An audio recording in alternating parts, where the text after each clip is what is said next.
Hello Sir Kira at sa mga tagapakinig ng inyong channel. Napakinggan ko na po yung unang kabanata ng storya ko. Maraming salamat po sa walang sawang pagpo-post sa bawat kwentong isinesend ko. Gumagaan po ang loob ko kasi wala po talaga akong mapagkwentuhan ito. Ito na po ang karugtong ng aking kwento na nagsimula pa noong pagkabata ko at kung saan ito nagmula. Nangyari po ito noong second year high school ako, taong 2009. Namatay po noon ang biyanan ng lola ko. Opo, naabutan pa po namin ang lolo ni mama sa side ng kanyang ama, ang biyanan po ng lola namin. Nasa lugar po siya ng Tandansora noon sa Maynila at ang kapatid ni mama ang nag-aalaga sa kanya doon.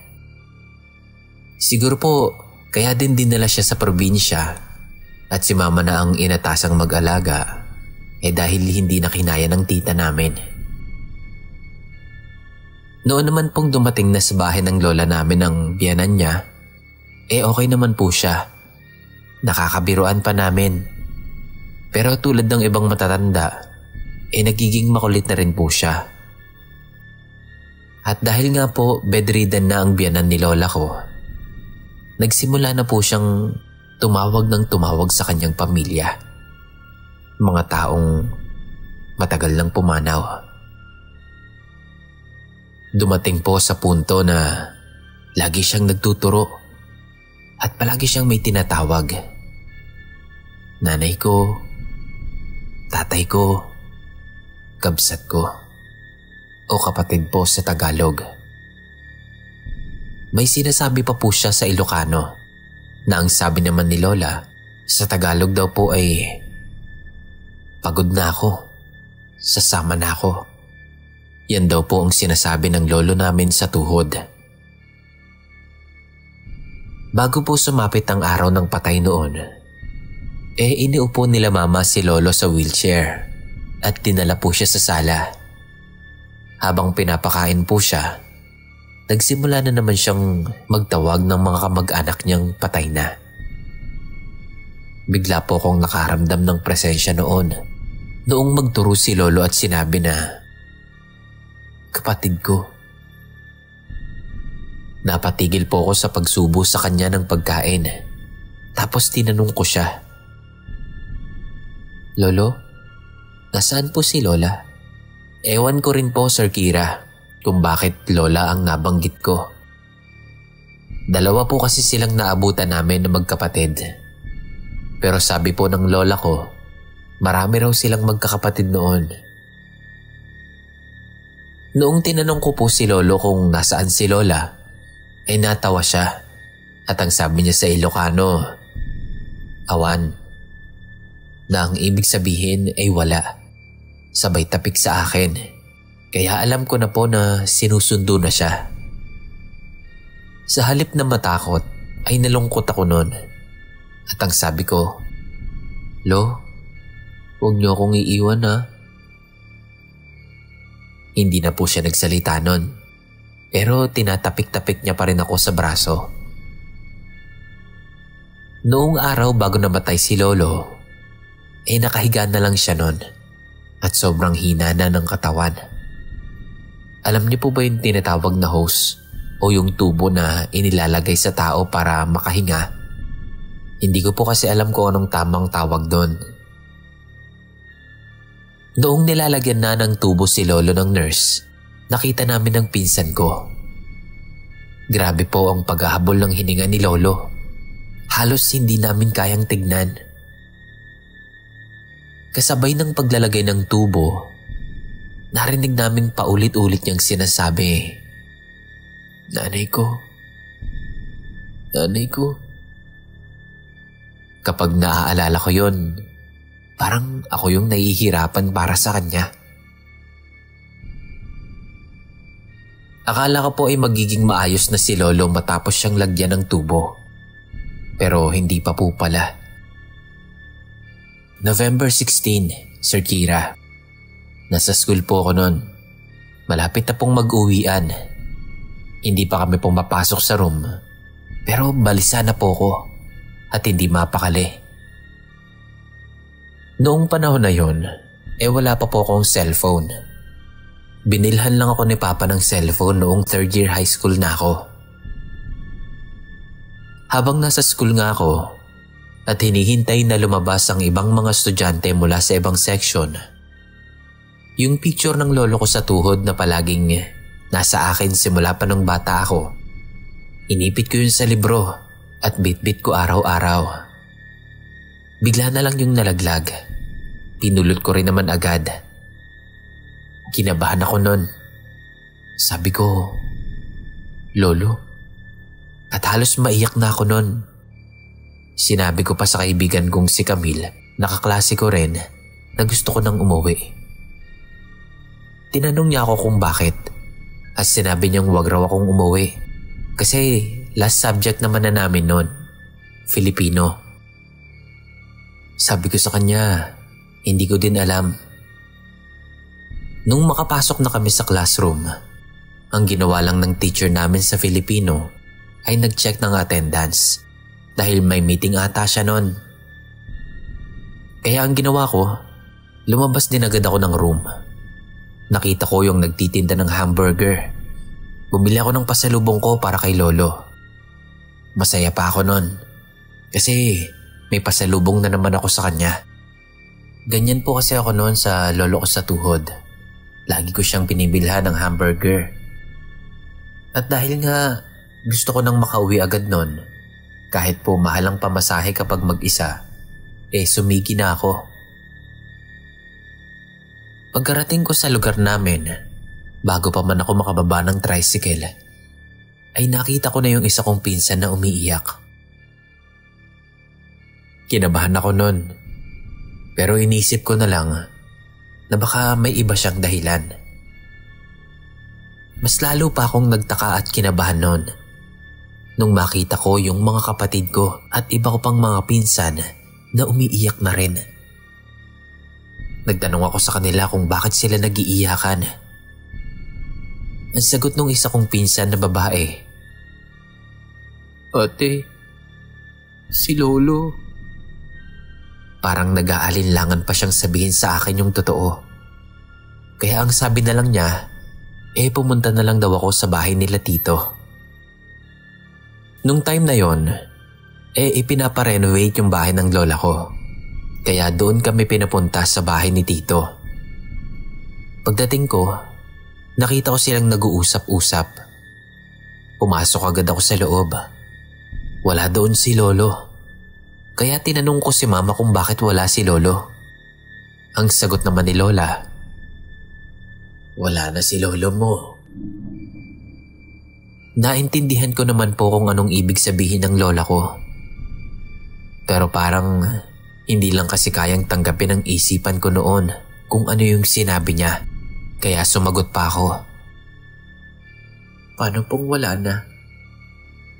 Sabi ni lola, "Patay na." Doon po ako parang natuod. Hindi ko maipaliwanag kung ano yung nararamdaman ko. Kaya nagtanong ulit ako, "Nasaan po si lolo?" "Nasa morgue na," sagot ni lola. Galit po akong sumagot. "Bakit niyo po dinala sa ospital?" Sabi ni lola, "Pagod na ang lolo mo. Naririnig ko siya. Paulit-ulit niyang sinasabi na pagod na siya at sasama na raw siya. At saka, 96 na yung lolo mo sa tuhod. Hayaan niyo na siyang magpahinga." Umiyak po ako ng umiyak noon, Sir Kira. Kaya pumunta po ako noon sa bahay ni lola at pumasok sa kwartong tinutulugan ng lolo ko. Nagsasalita pa ako noon na parang tanga. Sabi ko, "Ang daya niyo naman, Lo. Iniwan mo ko. Hindi ko matanggap na patay ka na eh. Hindi kita titignan kapag dumating na yung katawan mo dito sa bahay." Pagdating ng hating gabi, naiuwi na ang mga labi ni Lolo na nakakabaong na. Pinuntahan ako ni Mama sa kwarto at tinawag. "Anak, nandito na si Lolo mo. Silipin mo na." Pang-aalo niya sa akin. Sabi ko kay Mama, "Ayoko. Hindi ko patanggap. Sila na lang kako." Iniwan na muna ako ni Mama sa kwarto. Tapos nagsalita ulit ako kahit wala si Lolo.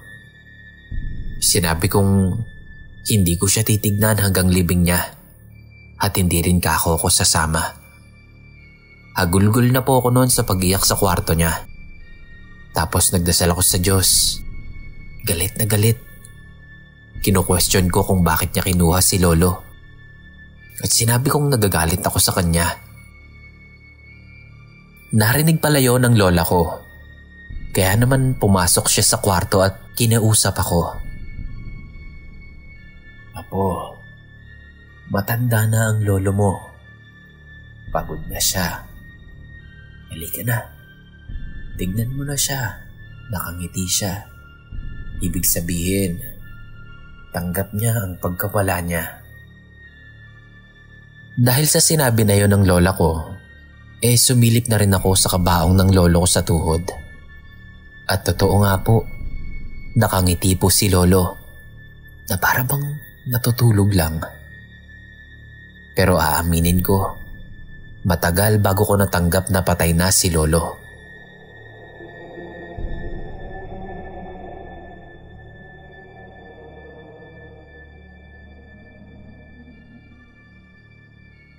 Pagpasok ko po sa school noon pagkatapos mailibing ni Lolo, naikwento ko kay Camille ang mga naranasan ko noong November 16. Yung kutob ko na parang may hindi magandang mangyayari sa bahay. Sinabi niya sa akin na may pamahiin daw tungkol doon. Kapag daw nakakaranas ka ng ganon, meron ngang mamamatay. Sinabi ko din po yun sa lola ko at mama ko. Pero ang sagot lang nila sa akin, wala lang daw yun. Iniisip ko lang yun. Hindi ko na po matandaan kung anong taon dinala si Lolo sa probinsya. Pero namatay po siya noong taong 2009. Noon nga pong second year high school ako. Baka lang po may nagtataka. At saka po Sir Kira, noon pong time na nilalagyan ng tubo si Lolo ko, sa gilid po ng higaan niya, may nakita kaming malaking paru-paro. Yung hindi po normal yung laki niya. Nakita naming magpipinsan yon. Akala namin wala lang. Pero noong nililibing na si Lolo, doon ko po na-realize na nagbibigay na talaga ng pahiwatig.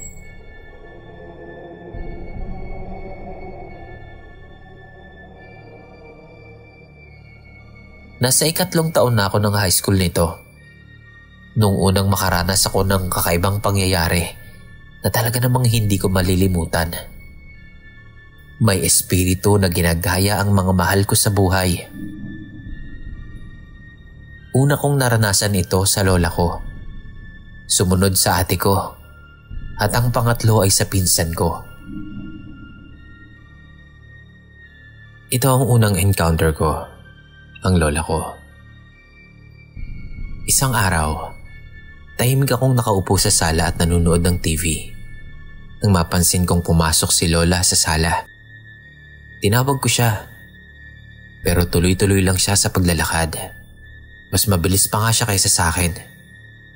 Napansin ko agad na may kakaiba sa kanya. Isinarado ko muna ang pinto bago ko ulit siya tinawag. Nung tignan ko ulit yung mga paa ng lola ko, doon ko nakita ang hindi ko maipaliwanag. Hindi nakasayad ang mga paa ni Lola sa sahig. Para siyang lumulutang. At lalo akong kinilabutan nung makita ko siyang tumagos sa pintong sarado.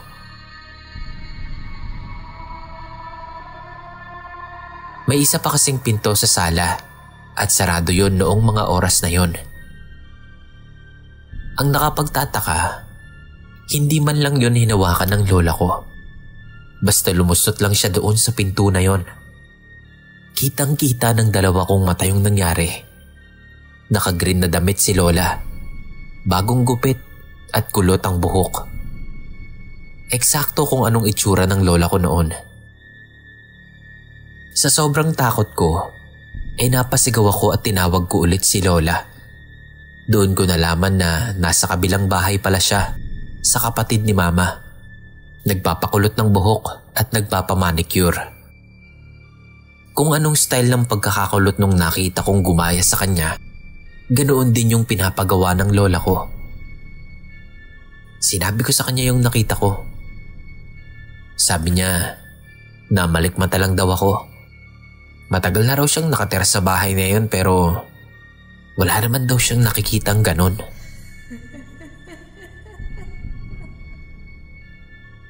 Pero alam kong naniniwala ang lola ko sa albularyo at sa mga kwento ng mga malilitawin. Baka kaya niya sinabi yon para hindi ako matakot. Kaya ako nasabing naniniwala siya sa albularyo kasi sa tuwing magkakasakit ako, doon niya agad ako dinadala. Pati yung ibang kapatid at mga pinsan namin.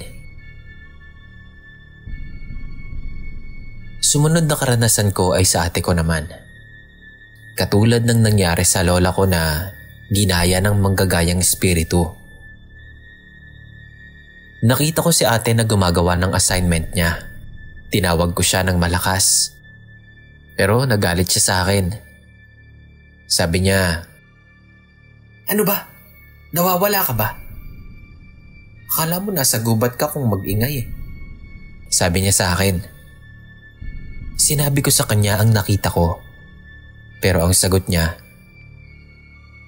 "Naku, nananakot ka lang eh. Huwag mo akong tinatakot at hindi ako naniniwala dyan." Pero kahit hindi siya naniniwala, ay may kwento naman na karanasan niya noong bata pa kami. May nakita raw siyang batang nakalutang sa kwarto ng lola namin. Kaya pala siya nakikisiksik noon sa higaan namin kahit hindi na siya kasya.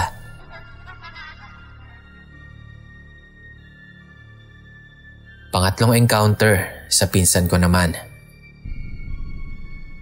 Isang gabi, naubusan kami ng kanin. At hindi pa ako nakakakain noon. Bago ko kumuha ng kanin sa bahay ng tito ko, tinawag ko sila. Kaso walang sumasagot. Kaya naman tinawag ko na lang yung pangalan ng pinsan kong si Aldrin ng 3 beses. At sinabi kong pahingi ako ng kanin. Tapos may sumagot. Ang sabi, "Sige, kuha ka lang." Kaya naman pumasok na ako at kumuha ng kanin. Pero bago pa man ako makakuha, tiningnan ko ang buong bahay nila at paligid. Walang tao. So sino pala yung sumagot sa akin? Pero ganun pa man, nilakasan ko na lang din yung loob ko at kumuha ako ng kanin. Mas matindi yung gutom na nararamdaman ko kaysa sa takot. Pagkakuha ko ng kanin, tumakbo na ako. Nakasalubong ko yung tito ko at tinanong ko siya kung nasa bahay ba nila si Aldrin. Sabi niya, wala daw. Nandoon daw sila kay Lolo Kaloy. Nakiki-birthday. Hindi na ako nakasagot sa kaba at takot nun. Dahil sa mga karanasan kong ito, ikinuwento ko sa mga kaklase ko ang lahat ng aking nararanasan. Sabi nila, bukas ang third eye ko kaya ganon. Ang sabi pa ng iba, ang mga taong may third eye daw ay maaaring maging manggagamot. Natawa ko dahil sa pagkakaalam ko, wala namang manggagamot sa pamilya namin. Pero palaging may unang pagkakataon sa lahat ng bagay. Nagkibit-balikat lang ako. Hindi pa rin ako naniniwala. Sakto naman. Inutusan kami ng teacher namin na may dalhin sa isang teacher sa first year. Pagdating namin doon sa classroom na pupuntahan namin, laking gulat ko nang makita kong may sinasariban na isang estudyante. Nagwawala ito. Paulit-ulit niyang sinasabi na akin na ang katawan niya. Nandoon din ang isang pastor na teacher. Hawak ang kanyang Biblia. Tinatanong niya ang espiritu. Anong dahilan mo? Bakit gusto mong kunin ang katawan ng batang ito? Ang sagot ng espiritu ay gusto pa raw nitong mabuhay.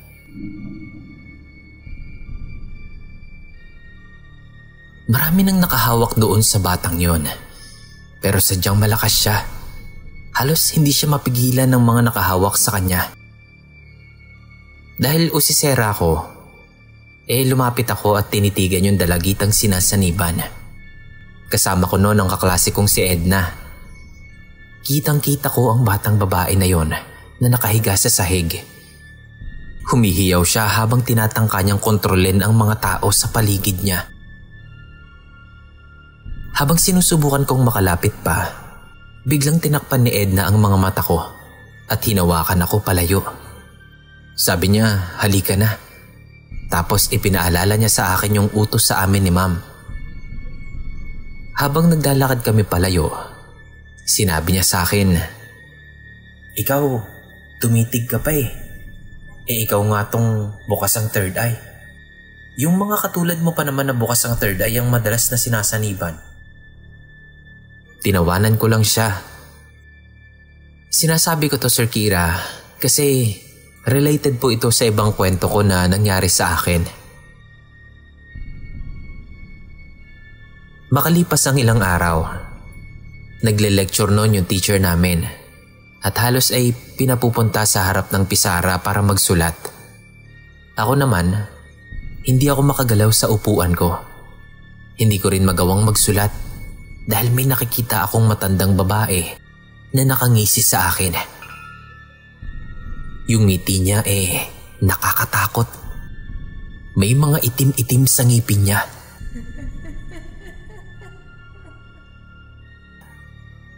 Hindi ko alam kung bakit, pero parang nawalan ako ng lakas para magsulat.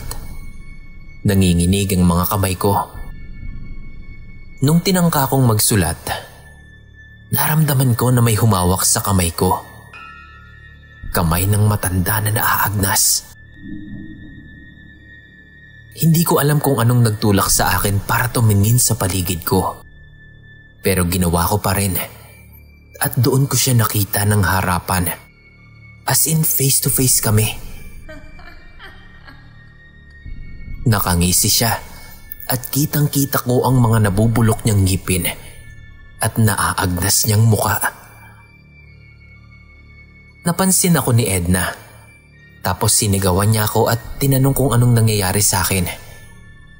Sinabi ko sa kanya yung nakikita ko. Tinanong niya kung nagdarasal daw ba ako. Sabi ko, hindi. Dismayado siya. Sabi pa sa akin ni Edna. Sabi ko naman sa'yo yung mga katulad mo na bukas ang third eye, madaling sapian. Kaya dapat malakas ang pananampalataya mo sa Diyos. Hindi mo pa kasi nararanasan kaya ka ganyan Sabi pa niya sa akin. Hindi na ako kumibo. Tinanong niya ako kung nakapagsulat ako. Sabi ko hindi na. Kaya naman pinahiram niya na lang sa akin yung notebook niya para makopya ko na lang yung lecture namin sa bahay.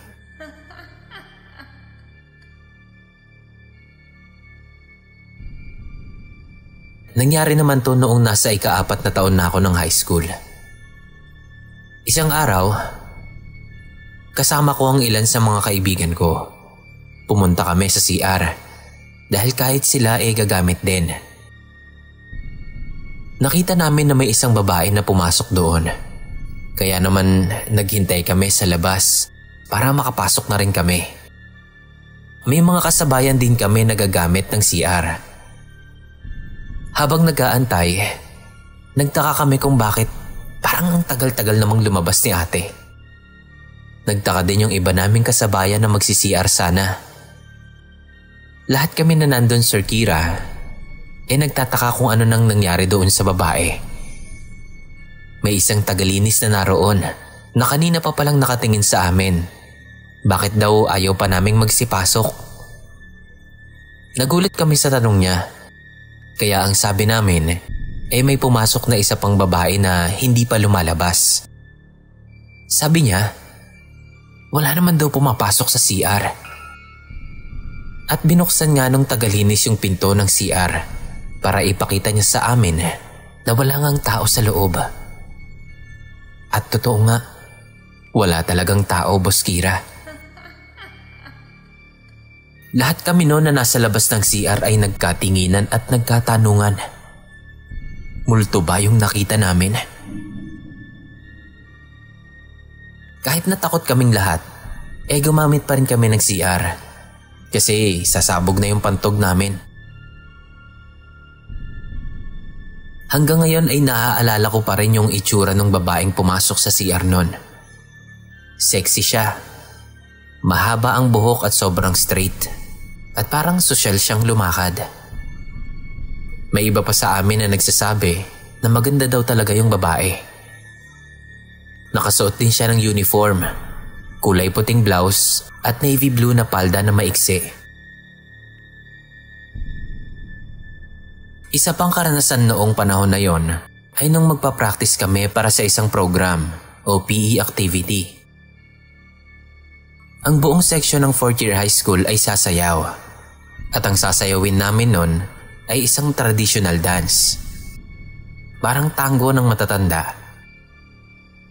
Habang nagpa-practice kami, maggagabi na nun. Napansin ko ang isang babae na naka-white dress na may bahid ng dugo. Pati yung mukha niya ay meron. Para siyang nanunood sa amin. Agad ko yung sinabi sa kaibigan kong babae na kasalukuyang kapareha ko sa sayaw. Wala pa kasi yung tunay kong partner nun. Sabi ko sa kanya, "Tignan mo yun, oh. May babae doon." Itinuro ko yung direksyon nung nakikita kong babae. Pero sabi ng kaibigan ko, wala naman daw. Gusto ko lang daw umuwi. O baka daw nahihiya lang ako sa crush ko. Sabi niya sabay tawa. Pinilit ko siyang tignan ulit. Pero hindi niya talaga nakikita. Kaya naman hindi ko nalang pinilit. Nanatili na lang sa isip ko ang presensya ng babaeng yon hanggang sa matapos ang practice namin. Pagka-graduate ko ng high school noong 2012, hindi ko na ipagpatuloy ang pag-aaral sa kolehiyo. Nagstay lang ako sa bahay ng 5 taon. Sa panahon na yon, mga taong 2015 to 2016, nakaranas ako ng kakaibang mga pangyayari sa bahay ng lola ko. Isang bagay na ako lang ang nakatuklas. Tuwing dis oras ng gabi, may naririnig akong umiiyak na babae. Hindi lang iyak ang naririnig ko. Nagsasalita rin ito ng paulit-ulit. Humihingi siya ng tulong.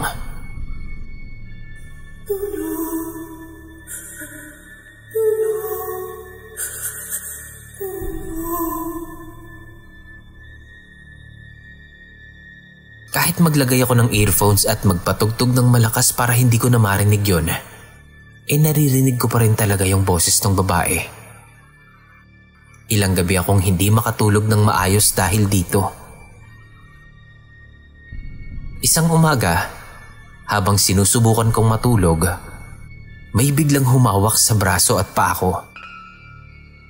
Sobrang lamig ng pakiramdam na yun.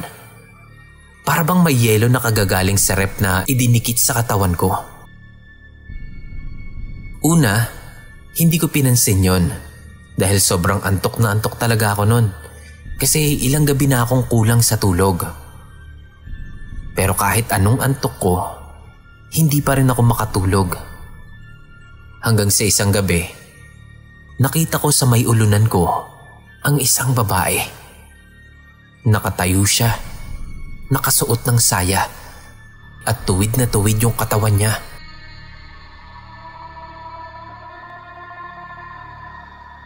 Pero nung tinitigan ko siya, napansin ko na naaagnas na yung balat niya at ang hahaba ng mga kuko. Late reaction pa ako nun kasi titig na titig ako sa kanya bago pa ako nakapag-react. Hindi ako nakasigaw. Para akong nanigas pa sa pwesto ko. Ganun kasi ako, Sir Kira, dati. Kapag nakakakita ko, laging late ang reaksyon ko. Para bang kinukumpirma ko ba kung dapat ba akong matakot? Nang mawala yung babae, agad akong nagtatakbo papunta sa lola ko. Sinabi ko sa kanya yung nakita ko. Tinanong ko siya kung may kakilala siyang magtatawas. Meron daw, kaya naman nakiusap ako sa kanya na samahan niya ako ron. Pagdating namin sa bahay ng magtatawas, ay tinanong niya ako. Sinabi ko naman agad sa kanya kung anong nangyayari. Ilang gabi na ako kung hindi makatulog dahil may naririnig akong babaeng iyak ng iyak. At bukod ka ako doon, ay tinatawag din ako nito sa buong pangalan ko kahit hindi ko naman siya nakikita. Pinaupo ako ng magtatawas habang pinaiinit niya naman yung itak niya. Pagkatapos nun, ikiniskis niya sa kandila yung itak. Inilagay niya ito sa tubig na nasa planggana. May nabuong figura doon sa kandila. Nagulat ako sa lumabas na anyo nito. Ganon na ganon yung suot ng babaeng nakita ko. Sinabi ko yun sa magtatawas na ganon nga yung nakikita ko sa bahay. Nagkiskis ulit siya ng kandila sa itak. At sa pangalawang pagkakataon, lumabas ang anyo ng mga buto. Sabi ng magtatawas, baka daw may namatay noon sa kinatatayuan ng bahay ng lola ko. Naisip ko, paano naman huhukayin at bibigyan ng maayos na libing yon kung nasa ilalim ng bahay yung bangkay?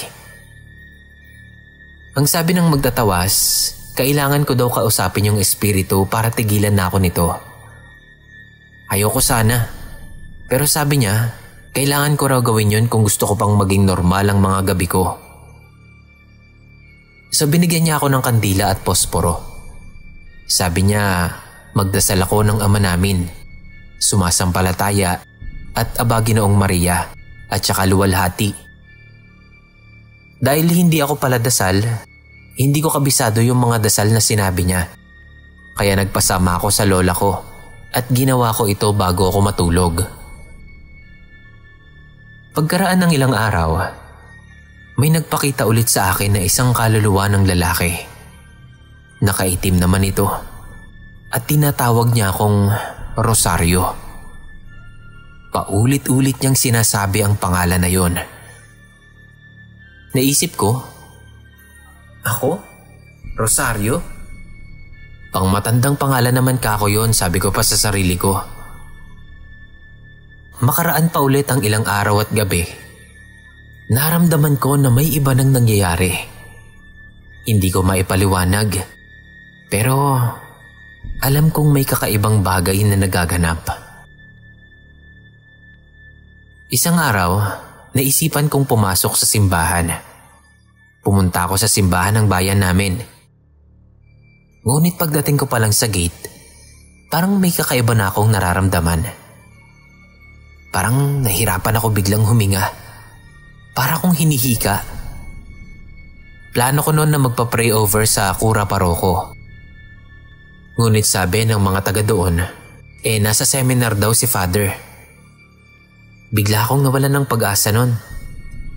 Pero sinabi ko sa lola ko na may isa pang simbahan na pwede naming puntahan. Doon, muli ako nagkaroon ng pag-asa. Pero sa parehong araw na yon, ay wala rin yung kura paroko na naka-assign doon sa isa pang simbahan na yon. Naikwento ng lola ko ang mga nangyayari sa akin sa isa sa mga sister doon. Sabi pa ng lola ko na kailangan daw ay maipag-pray over nga ako ng kura paroko dahil nga sa aking kalagayan. Pagpasok ko ng simbahan, pinilit ko talaga yung sarili ko. Pero parang hindi talaga ako makahinga. Nanginginig ang buo kong katawan. Halos mapaluhod ako noon sa hirap na nararamdaman ko. Sinubukan kong humawak sa puon. Ngunit nung papalapit na ako doon, sa bawat hakbang na ginagawa ko, parang mas lalong bumibigat ang katawan ko at humihirap ang aking paghinga. Walang nangyari nung araw na yon. Umuwi lang din kami. Dumating ang Semana Santa.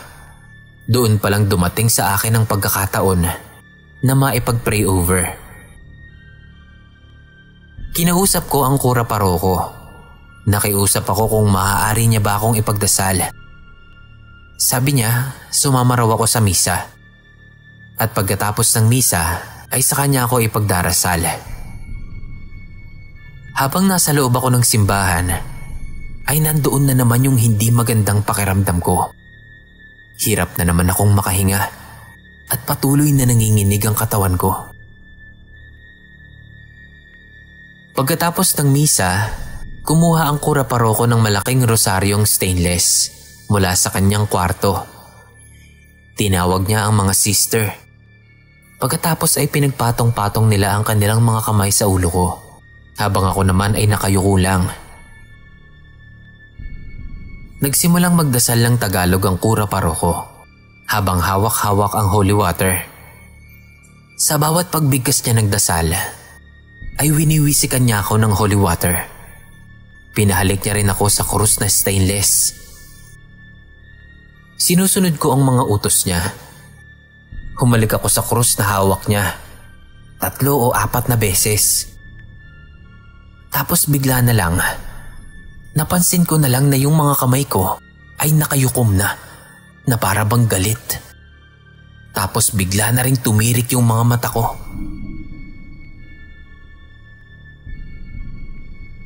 Hindi siguro napansin ng kura paroko yung pagbabago sa akin. Pero kahit ako mismo, nagulat sa reaksyon ko.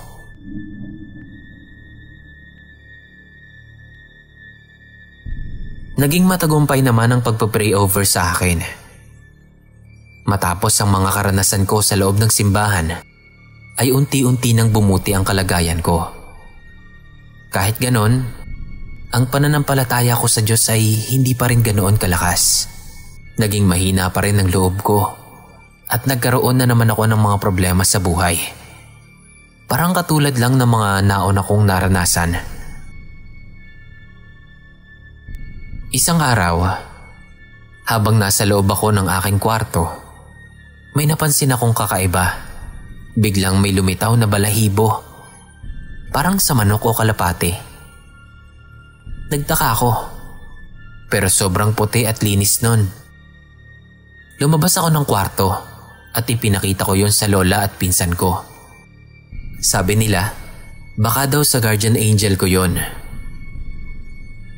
Parang nagpaparamdam ito sa akin na nandoon lang ito sa tabi ko. Kasi nagulat talaga ako noon. Nagtaka ako kung saan nanggaling yung balahibo na yon. Wala namang nakapasok na ibon o manok sa loob ng kwarto ko. Pagkalabas ko, may nakita akong tumakbo. Hugis tao siya na kulay ginto. Agad itong nakalusot sa screen na pintuan. Sa halip na matakot, nagtaka ako. Ano kaya yun? Akala ko wala lang yun, kaya naman binaliwala ko na lang. Pero kinabukasan, nakita ko na naman yung hugis taong ginto na yun. Nakatayo siya sa terrace habang nagwawalis ako sa paligid namin. At muli, may nakita na naman akong balahibo, katulad ng nakita ko sa kwarto ko. Doon na ako nagsimulang magtaka ng husto. Ano kayang ibig sabihin ng mga balahibong yon at ng hugis taong ginto? Kasabay ng mga ito, napansin ko rin na parang nagsisimulang magkatotoo yung mga panaginip ko. Una ay sa aking pamilya, pagkatapos ay sa ibang tao naman. Sa susunod ay ikukwento ko po ang iba ko pang mga naranasan at ang karugtong nitong mga kwento na to. Medyo napahaba po ata. Sana po ay maipahayag ng maayos ang aking kwento. Salamat sa pag-post ng aking mga storya. Thank you and God bless po.